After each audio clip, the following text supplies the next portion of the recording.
네. 네, 어제 삼전 닉스 쉬어가는 동안 어제 정말 다른 섹터들, 특히 코스닥 섹터도 어제 굉장했습니다. 오늘 그 얘기 좀 첫 번째로 해보고, 현대차증권에서 삼성전자 영업이익 전망치 하향, 키움증권에서도 2분기 영업 전망치 하향했다는 소식이 어제 있었더군요. 그래서 그 얘기도 좀 오늘 들어보고, 그 다음에 어제 좀 뭐 메가 프로젝트 얘기는 안 할 수 없죠. 그 다음에 인버스 ETF가 6월 수익률 상위권에 대거 포진했다. 예, 충분히 이해가 갑니다. 그리고 오늘 플로어에서 예, 저거 충분히 하실 거라고 생각을 하고 있었습니다. 메가 프로젝트 얘기 이렇게 자세히 좀 다뤄보는 걸로 하고 첫 번째부터 좀 가보죠. 어제 시장 상황만 놓고 보면 순환매인데 네. 오늘 좀 전에 보니까 프리마켓 상황에서 바이오는 또 오늘은 또 어제 같지는 확실히 네. 않은 것 같아요. 어제 이제 코스닥이 역대 두 번째 상승률. 역대 두 번째였어요? 네, 역대 두 번째 8% 상승률. 넘은 게? 네네네. 그래서 이제 920선인데 일단 삼성전자 하이닉스만 떨어지는 분위기였었죠. 어제 실질적으로는 거래소는 뭐 장중에 마이너스였다 낙폭을 좀 줄이기도 했었습니다만은 삼성전자 하이닉스만 떨어지고 전 종목이 다 오르는 거래소 코스닥 이런 분위기였긴 했는데. 저는 이제 우리나라에서 언론에서 이 코스닥 관련돼서 어떤 그 기사들이 나올 때 좀 이해가 안 가는 부분들이 좀 있는데요. 뭐가요? 코스피는 상승을 하는데 코스닥은 왜 뭐 못 오르나 이런 뉘앙스의 기사들, 이런 식의 기사가 나오면 안 되고 2차 전지 업황이 좋아지고 있는데 2차 전지 관련주들 왜 주가 저조한가, 혹은 뭐 바이오 성과가 나오고 있는데 바이오 관련주들 왜 주가 흐름 뭐 안 오르고 있는가, 이런 식의 어떤 섹터별로 이런 게 나와줘야지 코스피가 오른다라고 해서 코스닥이 올라간다라는 이유는 이건 뭐 사실 맞지 않는 분위기거든요. 그래서 어제 이제 코스닥이 오랜만에 좀 좋긴 했었습니다. 오늘 좀 연결시켜 갔으면 좋겠고, 특히 2차 전지가 상당히 좋았던 이유는 일단은 그 서남 쪽에 그 신재생 쪽, 그다음에 데이터 센터 이런 거 관련돼서 이제 ESS 관련된 분위기가 상당히 좀 어떤 그 2차 전지 관련된 분위기를 고조시켰다. 이렇게 보시면 될 것 같습니다. 그게요. 제가 그래도 전직 그거기 때문에 네. 말씀을 좀 굳이 변명을 드리자면 네. 한 10년, 20년, 30년 이렇게 해왔잖아요. 네네. 쉽게 안 바뀌어요. 알겠습니다. 보는 인식이.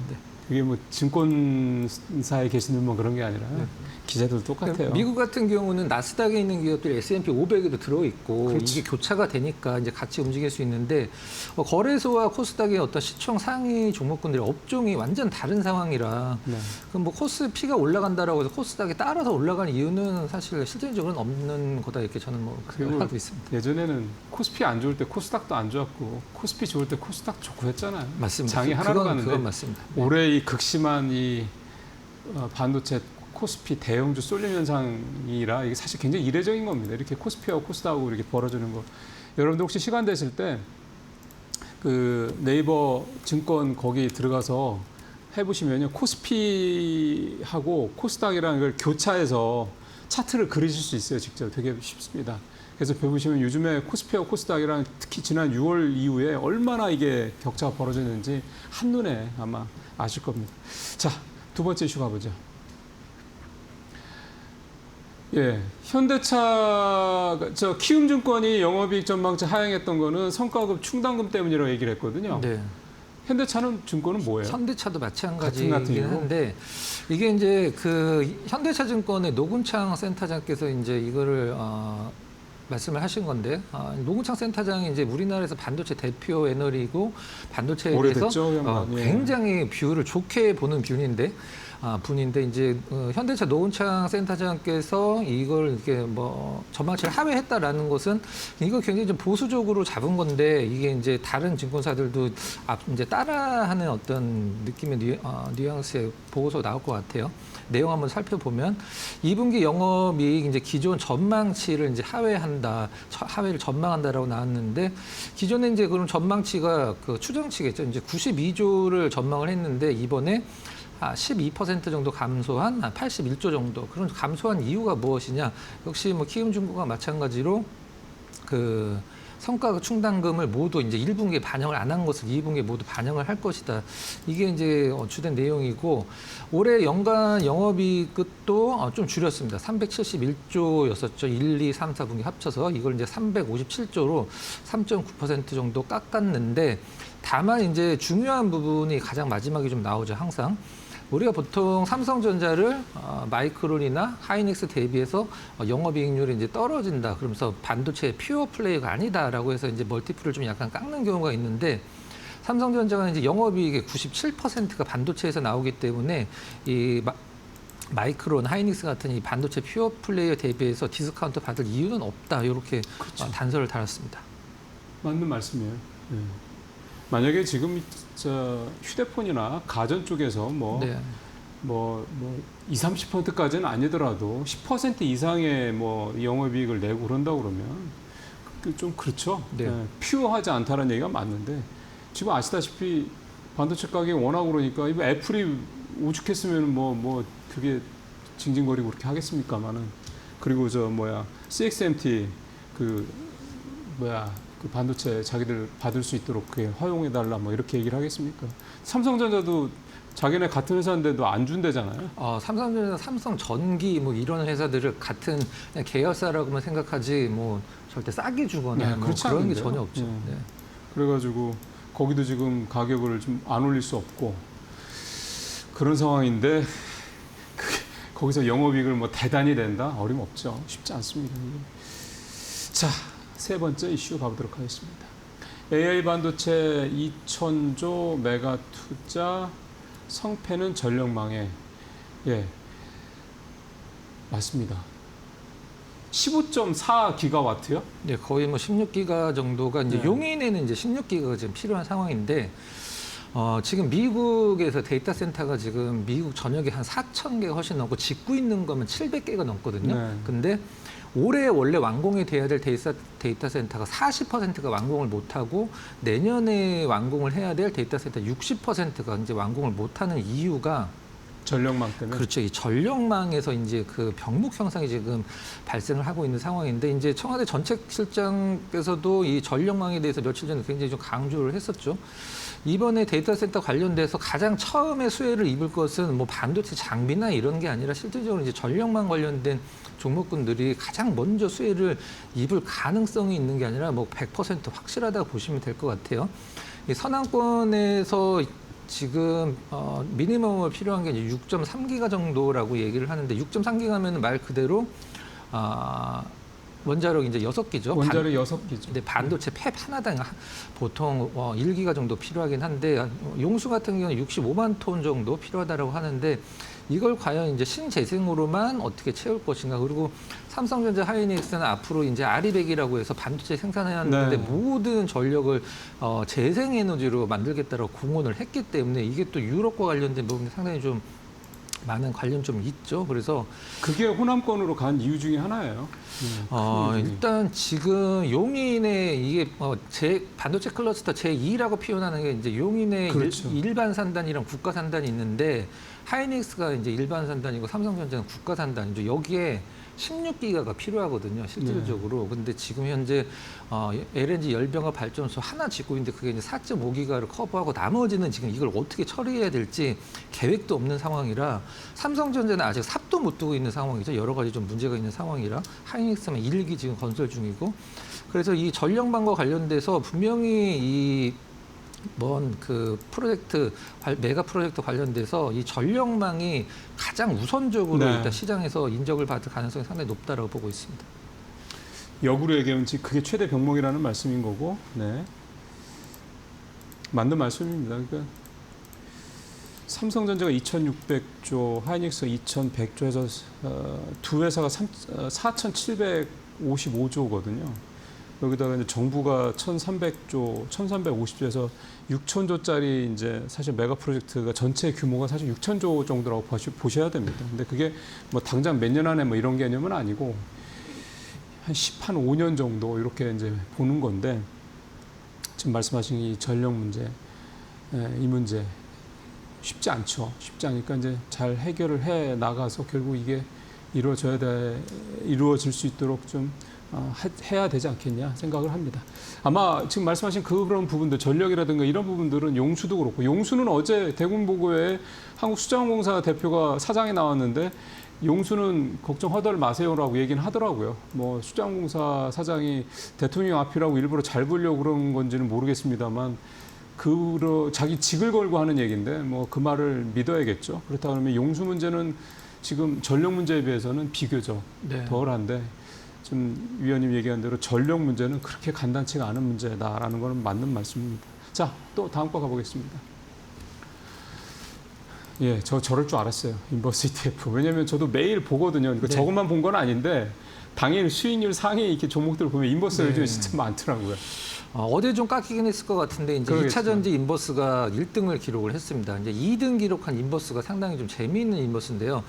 거래소는 상방을 보고 코스닥은 하방을 보는 코덱스롱 이제 코스닥 숏 선물 ETF가 있는데 이게 2등을 차지를 했습니다.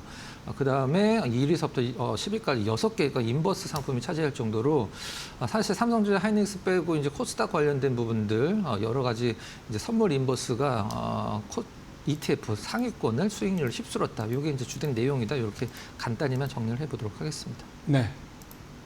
자, 이제 오늘 메가 프로젝트 얘기. 저 위원님은 또 어떻게 정리를 하시고 어떤 또 인사이트를 담아내실지 플로어에서 좀 말씀 듣도록 하고요. 프리마켓 좀 보죠. 오늘은 삼성전자 하이닉스가 일단은 플러스권입니다. 삼성전자 0.9%, 하이닉스 0.3% 정도 이렇게. 그 스퀘어도 계속 마이너스였는데 지금 이제 강보합으로 살짝 돌아섰네요. 그다음에 삼성전기 1%, 현대차 어제 4% 넘게 오르고 오늘도 3% 넘게 다시 반등을 좀 해주고 있습니다. 어제 20% 넘게 급등을 했던 LG에너솔루션은 어제 급등했다는 부담인가요? 그러니까 오늘은 약세고 살짝 내려왔고요. 지금 보시는 것처럼 뭐 전력 관련주들은 굉장히 좋죠. 가온전선 벌써 또 상한가 그쳐갔고 일진, 산일, 뭐 쭉 LS 일렉트릭까지 좋고요. LG전자도 21만 원 다시 회복했네요. 그죠? 현대오토웨버도 좀 6%대. 그다음에 로보틱스도 오늘 괜찮고요. 두산 로보틱스, 마린 엔진도 5%. 어제 사실 조바운 전자들이 다 괜찮았습니다. 물론 뭐 특별히 좋아질 이유가 뭐 있었던 거는 아닌데 어쨌든 좋았고요. 특히 조선 같은 경우는 조선이랑 전력은 그제 이제 미국에서 좀 제도가 좀 변한 게 있죠. 그래서 그런 부분들 영향도 좀 있겠다. 그렇게 좀 봐야 되겠네요. 자, 박 의원님 연결해서 자세한 말씀 들어볼까요? 네. 반도체 초격차 삼성 SK 메가 프로젝트 이제 이재용 회장, 최태형 회장 이제 얼굴이 보이는데요. 여기에서 가장 중요한 단어가 어떤 단어냐 하면 바로 초격차라는 단어입니다. 이게 이제 초격차를 어떤 뜻으로 지금 해석을 해야 되냐면 반도체는 뭐 파운드리, 시스템, 근데 우리가 잘 아는 메모리가 있죠. 우리가 좀 떨어지는 파운드리나 시스템 쪽에 투자를 해서 이걸 끌어올리겠다는 게 아니라 기존에 잘하고 있던 메모리 쪽을 아예 투자를 더 해서 이 부분을 격차를 벌려버리겠다. 이게 바로 이번에 메가젝트의 가장 초점이라고 보시면 될 것 같아요. 자, 그럼 내용 보면서 삼성 하이닉스 차례대로 한번 어떤 내용을 좀 담고 있는지 보도록 하겠습니다. 두 기업 합치면은 4,700조에 해당하는 어떤 이게 사실 상상하기 힘든 정도의 부분이긴 한데 이게 사실 굳어진 건 아니죠. 이거보다 훨씬 줄어들 수도 있고 이거보다 훨씬 늘어날 수도 있습니다. 이게 이제 어떤 부분이냐면 최태원 회장도 어제 이제 실질적으로 이런 식으로 발언을 했었죠. AI 수요를 계속적으로 관찰하면서 투자 규모를 조절해 나가겠다. 이렇게 직접 얘기를 하셨죠. 이 부분과 관련돼서 이제 정해진 부분은 아니긴 한데 자, 평택 용인 반도체 클러스터 일단 2,030조 투자한다. 일단 지금 용인 반도체 클러스터 같은 경우는 굉장히 좀 문제가 많아지고 있죠. 지금 하이닉스가 팹을 4개를 건설하고 삼성전자가 6개를 건설하기로 했는데 하이닉스는 지금 1기 팹을 건설을 해서 28년도에 일단은 그 1기 팹에서 생산하는 걸 목표로 삼고 있는데 삼성전자는 지금 첫 삽도 못 두고 있는 상황입니다. 왜 그러냐면 토지 보상이 지금 이게 진행이 안 되고 있어요. 토지 보상이 지금 한 30% 조금 넘은 것 같은데 용인 반도체 클러스터에서 하이닉스는 일반 산단이고 이제 삼성전자는 국가 산단이라 이 국가에서 토지를 이제 매입을 해줘야 되는데 이게 지금 너무 진행이 느리고 있고 용인 그 처인구 가보면 여러분들 아시겠습니다. 다 산입니다. 다 산. 그 산을 깎아갖고 공장을 만들어야 돼요. 그래서 지금 삼성전자는 뭐 2030년 돼야지 첫 삽을 뜰 것이다라는 얘기가 나올 2028년 돼야지 첫 삽을 뜰 것이라는 얘기가 나올 정도로 그래서 이 용인을 옮길 수도 있다는 얘기가 좀 나오고 있는 상황입니다. 일단 광주 반도체 클러스터 이제 쪽에 이제 투자를 하는 부분들, 전력, 용수, 인력 확보가 이제 정주 여건. 전력은 제가 아까도 말씀드리긴 했었습니다만 용인에만 16기가와트. 그다음에 광주 반도체 쪽에 일단 4.5기가 필요하다라고 얘기를 하는데 사실 4.5기가를 다 신재생으로 채울 수 있을지는 좀 무리긴 합니다만은 일단 이건 좀 지켜봐야 될 것 같고 가장 중요한 게 정주 여건이죠. 정주 여건은 뭘 정주 여건이냐고 얘기를 하냐면 사람이 살 수 있는 인프라를 얘기를 하는 거예요. 서울에 이제 살던 분이나 아니면 뭐 삼성전자 동탄에 있던 분들이 저쪽으로 좀 광주로 내려가서 좀 사세요 그러면은 뭐 내려갈 분들이 그렇게 많지는 않겠죠. 이게 이제 쉽지 않은 문제가 되는 겁니다. 실질적으로 충청권에 140조 원 투자. 천안 온양의 HBM 이게 상당히 좀 이슈가 좀 됐었죠. 근데 영남권에 60조 원 투자, 구미의 스마트폰, 근데 피지컬 AI 로봇 양산 라인 구축을 하겠다. 이게 이제 삼성전자고요. 2,655조 두 기업 합쳐서 4,700조가 넘죠. 하이닉스 한번 살펴보도록 하겠습니다. 하이닉스는 2,100조입니다. 이제 데이터 센터 반, 그다음에 반도체 반이라고 보시면 될 것 같아요. 데이터 센터에 1,000조 원, 반도체에 1,100조 원 투자 계획을 발표를 했는데 아까도 말씀드리긴 했었습니다만 굳어진 건 아닙니다. 이제 최태원 회장 얘기를 다시 한번 반복한다라고 하면 AI 수요에 따라서 이제 규모는 조절이 될 것이다. 당연한 거죠. 일단 수도권과 비수도권 아우르는 AI 생태계 벨트 조성한다. SK텔레콤이 데이터 센터를 맡고 15기가 규모. 15기가 규모라는 것은 한 곳은 아니겠죠. 당연히 데이터 센터는 GPU가 얼마 들어갔나 이런 것도 있지만 전기를 얼마나 쓰느냐에 따라서 이제 규모를 나누는데 15기가 규모를 이제 차츰적으로 이제 넓혀 가겠다는 거. 5기가 규모를 처음에 만든 다음에 이제 하이닉스 같은 건 1,100조 원 규모 투자. 이게 1,100조 원. 이게 이제 10년이 넘는 장기 프로젝트이기 때문에 사실 그 돈이 어디서 나냐라는 것은 걱정은 안 해도 되긴 합니다만은 상당히 큰 규모긴 하죠. 이게 한 번에 들어가는 돈은 아닙니다. 일단 용인, 청주, 서남권에 있는 AI 매물 생태계 벨트 구축. 어제 메리츠에서 이것과 관련돼서 메리츠에서 이런 그 분석이 나왔어요. 삼성전자 하이닉스가 2031년도에 이 그 서남권의 그 팹에서 메모리를 생산을 할 것이다라고 이제 출하가 될 것이다라는 얘기가 나는데 2031년도에 출하를 시작하려면 최소 28년도 말이나 29년도 초에 이걸 지어야 되거든요. 근데 지금 삼성전자 하이닉스는 용인만 하더라도 이게 벅찬 상황이긴 한데 아무튼 이 용인을 지금 이렇게 지지부진할 거면 그냥 아예 옮겨버리자는 얘기도 나와버리는 게 괜한 얘기는 좀 아닌 것 같아요. 그래서 뭐 특별히 이어서 제가 뭐 의견을 넣거나 이런 부분들은 아니긴 한데 이런 식의 정말 엄청난 규모이기 때문에 한번 정리가 필요한 상황이라 한번 하이닉스, 삼성전자 투자 규모, 그다음에 투자를 어느 쪽에 하는지 한번 정리를 해봤고요. 관심 종목으로 빠르게 넘어가 보도록 하겠습니다. 자, 한국항공우주 KF21 비행기가 보이네요. 자, 간단히 어떤 모멘텀이 있는지 살펴보도록 하겠습니다. 한화가 이제 한국항공우주 한화 전체로 봤을 때 9.04% 확보해서 2대주 등극을 했죠. 한화 시스템 것까지 포함해서 필리핀의 F21이 도입을 추진하고 있다. 필리핀이 인도네시아 이어서 20대 도입 방안 검토 중이다. 자, 우대금융 이제 돈을 좀 어떻게 좀 금융을 좀 해주는 부분들, 돈을 빌려주든가 아니면 좀 약간 저리로 해서 군수 지원 패키지 제공을 검토 중이다.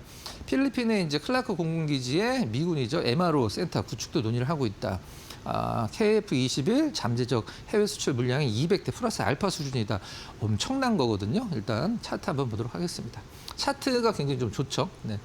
한국항공우주 차트 보시면은 저점을 좀 높이는 흐름을 보여주고 있는데 저점을 6월 초에 한번 잡았고 어제 기준으로 이제 저점을 높이는 흐름, 기관 수급이 상당히 좋죠. 외국인 수급만 돌아선다라고 하면은 KF21 사실 뭐 다른 뭐 전쟁 모멘텀이나 지정학적 리스크 아니더라도 이 어떤 수출 물량이나 실적만 갖고도 상당히 좋은 흐름을 나타낼 수 있는 부분이다. 이렇게까지 정리를 해보도록 하겠습니다.